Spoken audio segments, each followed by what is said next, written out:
Gold is the softest and most malleable metal. It can be pressed extremely thin, crafted into various shapes, even drawn out to form a fine wire, and all without breaking.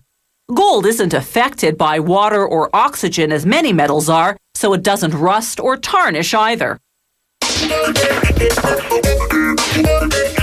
Most gold comes from lode deposits, also called vein deposits, concentrations of gold and other metals in the cracks of rocks. Lode deposits require hard rock mining, the process of removing gold-bearing rock, called ore, by drilling and blasting. Miners descend more than half a kilometer underground. There, they drill holes for explosives using what's called a long-hole air drill. They drill in a specific pattern set out in a plan prepared by the mine's engineers. The engineers know exactly where those veins of gold are, thanks to the mining company's geologists who've studied ore samples. The company collects these samples by drilling deep into the rock at 15-meter intervals.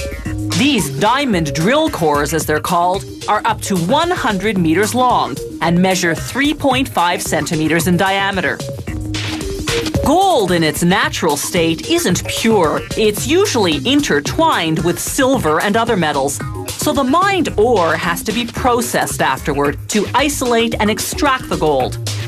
A metric ton of ore yields only about 6.5 grams of gold. After blasting the rock apart with explosives, miners use what's called a muck machine to transfer the ore to cars headed to the main shaft and then above ground to the mill. There, a crusher reduces the large chunks into smaller rocks about the size of road gravel. A mill then pulverizes them to the texture of beach sand. The factory adds a water and cyanide solution, then another mill grinds it further into a mud-like pulp. The pulp flows into large settling tanks. The wet solids, being heavier, sink to the bottom. The water at the top drains to another area. They transfer the wet solids to an agitation tank and blow in air. The oxygen sets off a chemical reaction between the cyanide and the gold trapped in the ore, triggering the gold to dissolve and leach into the surrounding water. Drum filters then separate the water from the solids. This water now joins the water that was separated earlier. They pour in zinc powder to solidify the dissolved gold and form pieces containing both zinc and gold. To smelt it into bars, they first have to mix several chemicals: manganese dioxide, fluorite, silica flour, borax, and sodium nitrate.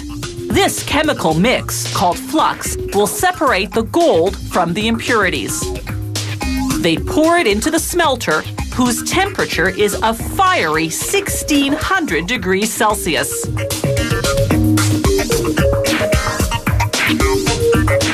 They rotate the smelter so that the contents heat evenly. Over 2.5 hours, the heavier gold eventually sinks to the bottom, while the impurities, called slag, float to the surface. They pour out the slag, taking a sample to make sure it contains no gold. If it does, it goes back in until it's gold-free. By now, the gold has cooled slightly, so they reheat to 1,600 degrees Celsius, then cast into bar-shaped molds. The gold takes about 4 minutes to solidify, then another hour to cool completely in a basin of cold water. They extract the gold bars from the molds and clean off any slag residue. Gold bars are also called ingots. At this stage, the gold is 80% pure. The Royal Canadian Mint will refine it to 99.9%, the international gold standard.